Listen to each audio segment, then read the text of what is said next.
నమస్కారం అందరికీ. జై శ్రీ గణేష, జై శ్రీరామ్. అందరికీ శ్రీరామనవమి శుభాకాంక్షలు.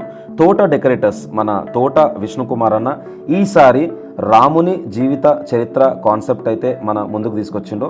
వాళ్ళ గురుగారు తోట పీరయ్య అంటే వాళ్ళ తాతగారు అనమాట. అతనికి ఈ కాన్సెప్ట్ డెడికేట్ చేస్తున్నాడు. అన్న ఈ పర్టికులర్ ఫీల్డ్లో అయితే 25 years నుంచి ఉన్నాడు.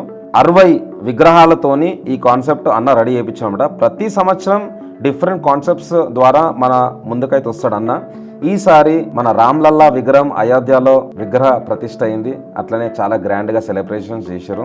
అదే విధంగా మన భాగ్యనగరంలో కూడా శోభయాత్ర ప్రతి ఫెస్టివల్ చాలా గ్రాండ్గా చేసుకోవాలనేసి ఈ కాన్సెప్ట్ అయితే మన ముందుకు తీసుకొచ్చిండు. సో టోటల్ 60 విగ్రహాలు ఉన్నాయి. హైట్ వచ్చేసి from 6 feet to 11 feet and total length of this concept is 200 feet. And first time అయితే ఈ విగ్రహాలని ఆవిష్కరణ చేసింది మన ఎక్స్ ఎంపీ అంజన్ కుమార్ గారు.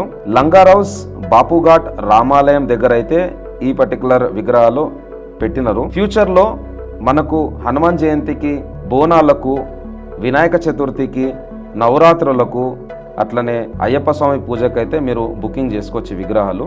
డిస్క్రిప్షన్లో నేనైతే కాంటాక్ట్ నెంబర్స్ పెడతాను.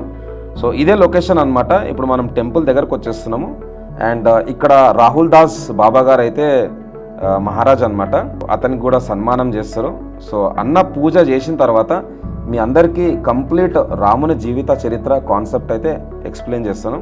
సో ఈ పర్టికులర్ వీడియో మీరైతే లాస్ట్ వరకు చూడండి. ఇట్లనే సపోర్ట్ చేస్తుండండి.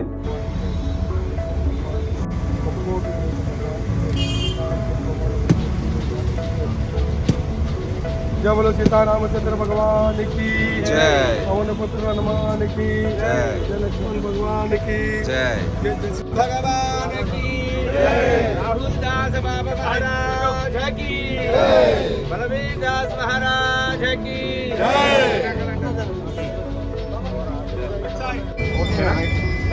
जय श्री राम.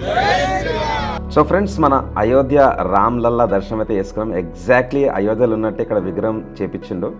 మీకు ఒక్కొక్క విగ్రహం చూపించుకుంటే మీకు కంప్లీట్ రాముని జీవిత చరిత్ర ఎక్స్ప్లెయిన్ చేస్తే ఇక్కడ విశ్వామిత్ర గురువుగారు అనమాట రామునికి లక్ష్మణునికి ట్రైనింగ్ ఇస్తున్నాడు. సీతామాత స్వయంవరంలో శ్రీరాముడు ధనుషు అయితే ఇరగొడతాడు అనమాట. సో అక్కడ నుంచి వాళ్ళు అయోధ్యకి వెళ్ళి దశరథ్ మహారాజు బ్లెస్సింగ్స్ తీసుకుంటారు. నెక్స్ట్ వచ్చేసి వనవాసంకి వెళ్తారనమాట. ఇక్కడ పడవలు వెళ్తున్నారు వాళ్ళు. అండ్ దాని తర్వాత అడవిలో శూర్పణఖ ముక్కు వస్తాడు లక్ష్మణుడు. అక్కడ నుంచి అడవిలో లేడీ వస్తారు సీతామాత ఇంకా రాముడు. ఇక్కడ మళ్ళీ రావణాసుడు అపహరణ చేస్తాడు అనమాట సీతామాతని. సో నెక్స్ట్ వచ్చేసి ఇక్కడ శబరి ఫ్రూట్స్ ఇస్తుంది రామునికి లక్ష్మణునికి. తర్వాత ఒక మీటింగ్ ఉంటుంది హనుమంతునికి రాముని లక్ష్మణ్కి. తర్వాత ఆయన రింగ్ ఇస్తాడు. ఆ రింగ్ తీసుకెళ్ళి లంకాలో ఇస్తాడు. లంకాలో ఇచ్చిన తర్వాత హనుమంతుడు ఇక్కడ లంకని తగలబెడతాడు అనమాట. నెక్స్ట్ వచ్చేసి జాంబవంతుడు వానరసేనతోని లంకకు ఒక సేతు అయితే కడతారు. అండ్ తర్వాత లక్ష్మణునికి దెబ్బ తగిలిన తర్వాత హనుమంతుడు సంజీవిని బూటి తీసుకొస్తాడు. అట్లనే వాళ్ళు సేతు కట్టుకుంటూ అయితే ముందుకెళ్తుంటారు. ఇదంతా కట్టేసిన తర్వాత శ్రీరాముడు లంకకి వెళ్తాడు. లంకకి వెళ్ళిన తర్వాత యుద్ధం జరుగుతుంది. రావణాసుడు ఉంటాడు ఇక్కడ. అట్లనే మన కుంభకర్ణుడు ఉన్నాడు. సో నెక్స్ట్ రావణాసుని హతమార్చిన తర్వాత శ్రీరాముడు, సీతామాత, లక్ష్మణుడు, హనుమంతుడు రిటర్న్ అయోధ్యకు వస్తారు. అక్కడ పట్టాభిషేకం జరుగుతుంది. సో ఇదనమాట స్టోరీ. సో చాలా మంచి కాన్సెప్ట్. మీరు కూడా మీ శోభయాత్రలల్లో, మీ ఈవెంట్స్లలో ఇది పెట్టుకుంటే చాలా బాగుంటుంది. సో థ్యాంక్స్ అలాట్ అందరికీ.